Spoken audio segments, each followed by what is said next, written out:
माता पार्वती का नाम कन्याकुमारी एक पौराणिक कथा के अनुसार पड़ा, जिसमें उन्होंने बाणासुर नामक राक्षस का वध करने और भगवान शिव को पति रूप में पाने के लिए एक कुंवारी कन्या, कुमारी, का रूप लिया था।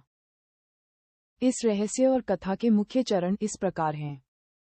1. बाणासुर का वरदान और अत्याचार।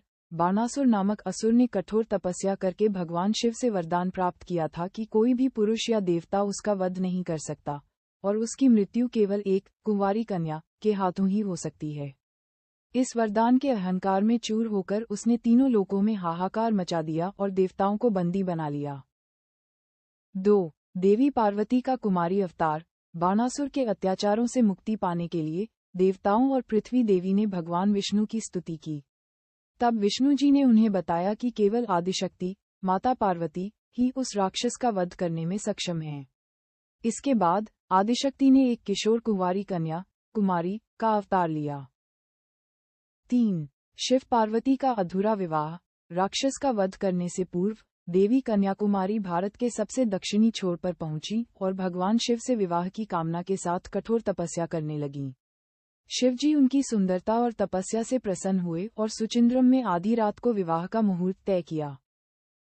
4. नारद मुनि की चाल। देवर्षि नारद जानते थे कि यदि देवी का विवाह हो गया तो वे एक विवाहित स्त्री बन जाएंगी और बाणासुर का वध नहीं कर पाएंगी, क्योंकि वरदान के अनुसार उसका वध केवल कुंवारी कन्या के हाथों ही संभव था।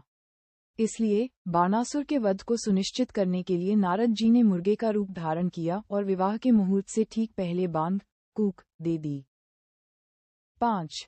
विवाह का टूटना और बाणासुर का वध। मुर्गे की बांग सुनकर भगवान शिव को लगा कि सुबह हो गई है और मुहूर्त बीत गया, इसलिए वे सुचिंद्रम से वापस लौट गए और विवाह संपन्न नहीं हो सका। दूसरी ओर विवाह न होने के कारण देवी अत्यधिक क्रोधित हुईं और उन्होंने विवाह के लिए तैयार किए गए सभी अनाजों, चावलों को शाप देकर रेत और सीपियों में बदल दिया। मान्यता है कि आज भी वहां का रेत अन्य जगहों से अलग चावल के दानों जैसा दिखाई देता है। बाद में जब बाणासुर को देवी की सुंदरता का पता चला और वह उन्हें जबरन ले जाने आया, तो देवी ने एक भीषण युद्ध में उसका वध कर दिया। 6.